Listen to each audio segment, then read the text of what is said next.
क्या एक भी जाटव को बगैर बीटेक करे नौकरी मिली है क्या? क्या एक भी जाटव को बगैर डॉक्टरी करे नौकरी मिली है क्या? क्या एक भी जाटव को बगैर आईपीएस का एग्जाम दिए आईपीएस बनाया क्या वो? अरे सरकार का जो मानक है, जो सरकार ने रूल रेगुलेशन तय किया हुआ है, जो सीबीएसई बोर्ड का है, जो सरकार जो एचआरडी ने किया हुआ है कि आपको इंटर करना पड़ेगा, हाई स्कूल करना पड़ेगा, इंट्रेंस देना पड़ेगा, जब आप वो सब दे देते हो, यानी जब दे देते हो तब आपका रिजर्व कोटे में नंबर आता है।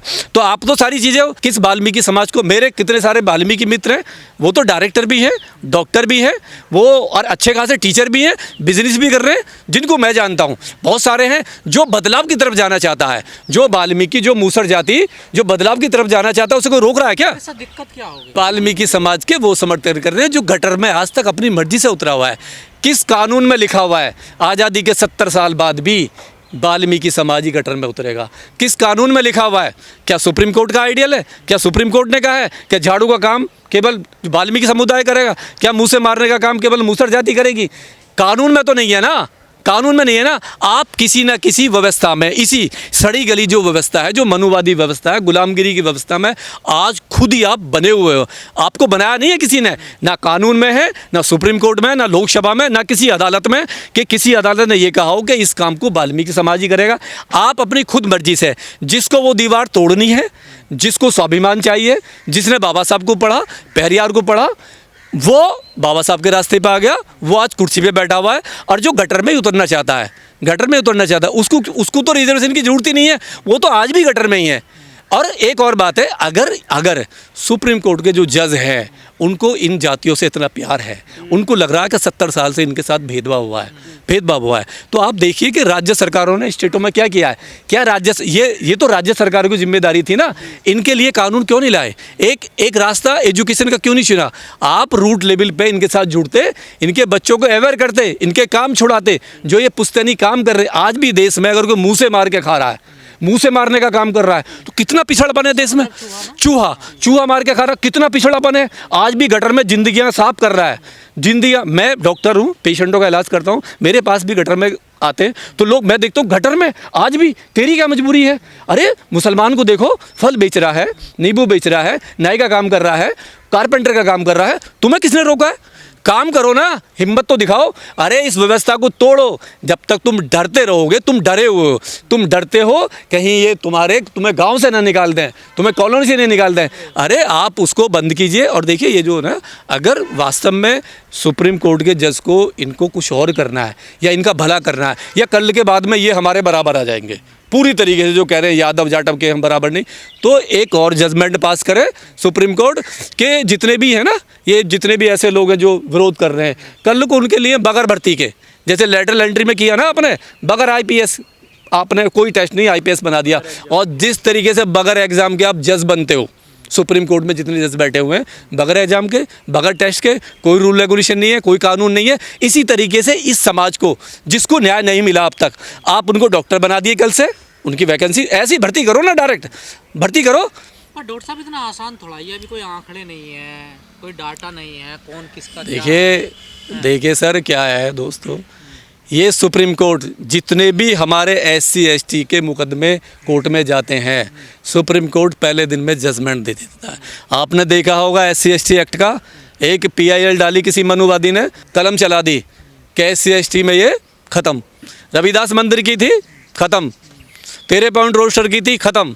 ठीक है। और अभी जो डाली है नीट की, ख़त्म। उन्होंने कहा नीट में घोटाला हुआ ही नहीं है। क्या कह रहे हैं कि नीट होना चाहिए, नीट में तो घोटाला ही नहीं हुआ है। और दूसरा एक और बड़ा जजमेंट अभी इन्होंने दिया था, एक और दिया था, उसमें भी ये साफ निकल के बिल्कुल, यानी जो भी जजमेंट अभी क्या EVM पे क्या बोले, EVM पे जज साहब कहते हैं, ये चंद्रू साहब कहते हैं कि हमारा काम कानून बनाना ही है, ये तो चुनाव आयोग का काम है। अरे भैया, जब अब तुम कानून बना रहे हो, जो तुम्हारे अधिकार में नहीं आता है वो तुम बना रहे हो, तो ऐसा है आपकी जो पॉलिसी है ना डिवाइड एंड रूल की, ये वाल्मीकि समाज, मूसर समाज बहुत समझदार है, बहुत जानता है, वो इनके जाल में नहीं फंसेगा। वो जाटव और वाल्मीकि और जो जितना भी हमारा जो ताना बाना सही चल रहा है वो ऐसे ही चलता रहेगा। अब जिसने भी दी है हम उसका समर्थन करते हैं, हम उसका विरोध नहीं करते। अच्छी बात है, बहुत सारे होने चाहिए बंद, बार बार बंद होना चाहिए। और देखिए ये वही समाज है, ये बहुत क्रांतिकारी समाज है। 13 पॉइंट रोस्टर में हमने रोड पे आए, रविदास मंदिर पर रोड पे आए, SC ST एक्ट पर रोड आए, और जितने भी हमें न्याय मिलते हैं ना, हमें रोड पर आके के ही मिलते हैं। हमें ये लोग मारते हैं, हमारे बच्चों को गोली से मारते हैं, नहीं है, हम पे मुकदमे करते हैं। उसके बाद में सरकार जो है ना कहीं जागती है, आँख खुलती है, फिर ये अध्यादेश लेके आते हैं। इसमें भी यही होगा, हमारे लोग ऐसे नहीं है, मनुवादियों की नींद हराम कर देंगे। और ये जो चंद्रूर साहब है ना, इनका जो इतिहास है, अभी दिलीप मंडल की रिपोर्ट पढ़ी है मैंने, इनका तो इतिहास तो बड़ा ख़राब रहा है। और देखिए सुप्रीम कोर्ट कोई खुदा नहीं है, ये केवल एक सिस्टम का पार्ट है। ये भारत की जो सिस्टम है, जो लोकतंत्र है, उसका एक हिस्सा है, छोटा सा हिस्सा है, बड़ा हिस्सा भी नहीं है। देखिए सबसे पहले आता है देश का संविधान, उसके बाद आता है राष्ट्रपति, उसके बाद आता है हमारा लोकसभा। ये कानून नहीं बना सकता, कानून बनाती है विधायकी, कानून बनता है लोकसभा में। और ये जो अधिकार है ना, ये जो अधिकार है बदलाव करना, छेड़छाड़ करना, ये सुप्रीम कोर्ट के अधीन नहीं आता है। इस चीज़ को पहले अच्छी तरह लोगों को समझ लेना चाहिए। ये 341 आर्टिकल है जो संविधान में, जब संविधान बना तो साफ साफ जो हमारे उस टाइम पे सोकोल हमारे जो राष्ट्रपति थे, ये उनके अंदर डाला गया है। ये राष्ट्रपति को पावर दी गई थी कि राष्ट्रपति अनुसूची 341 के अंतर्गत जो SC ST आते हैं उसको केवल राष्ट्रपति चैलेंज कर सकते हैं, चेंज कर सकते हैं, बढ़ा सकते हैं फ्यूचर में या घटा सकते हैं। और राज्य सरकार अगर कभी भी देश में 40 साल बाद, 50 साल बाद, 100 साल बाद राज्य सरकार या राज्यपालों को अगर लगेगा कि इसमें अमेंडमेंट करा जाए, तो राज्यपाल केवल उनको सलाह दे सकता है, वो माने या ना माने ये उनके विवेक पर है राष्ट्रपति के। तो ये टोटल जो काम हुआ है ना, पहली बात तो ये जो सुप्रीम कोर्ट का नहीं है, ये राजनीतिक है, टोटल ये राजनीतिक है। और ये किसी न किसी घृणा से, मतलब कुंठा से, ये जज जितने भी बैठे हुए थे, एक जज को छोड़ के, जिसने देखिए उसमें भी जो 7 जज थे, 7 में जो 5 जज हैं अपर कास्ट है, एक जज जो है उसमें गवई, जो गवई साहब हैं वो SC में आते हैं, वो तो दलित है ना। और उन्होंने भी जिस तरीके से उनका फेवर किया है, यानी मेजोरिटी के साथ में गए हैं।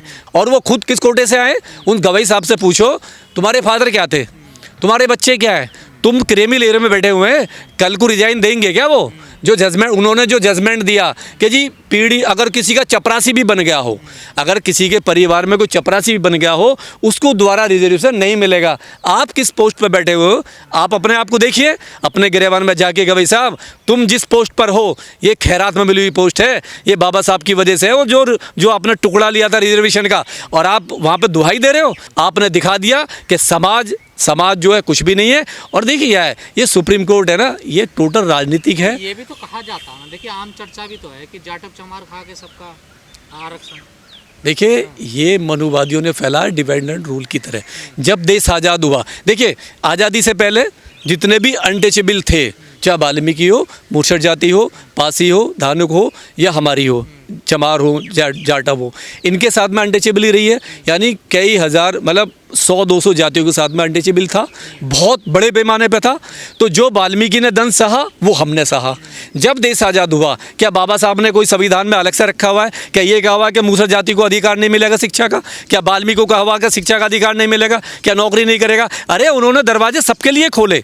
बाबा जो अनटचेबल में था, जो जातिगत आधार पर जो मिला, जो भी उस जाति में शेड्यूल में आती हैं, जो भी अनुच्छेद 341 में आती है, सबके लिए उन्होंने एजुकेशन के दरवाजे खोले, सबके लिए रोजगार के दरवाजे खोले, सबके लिए उन्होंने तरक्की के दरवाजे खोले और सम्मान का दरवाजा खोला। लेकिन जो सम्मान, देखिए क्या है, बाबा साहब की विचारधारा पे, पेरियार की विचारधारा पे, ज्योतिबा फुले की विचारधारा पे, संत कबीर की विचारधारा पे, रविदास की विचारधारा पे जो चला है, वो जाटव बहुत बल्क में चला है। जाटव ने उन आइडल पे चला है वो, और उन्होंने वो काम छोड़े जो उन्होंने पुश्ते करते थे। उन्होंने एजुकेशन ली। बाबा साहब ने कहा एजुकेशन लो, एजुकेशन ली।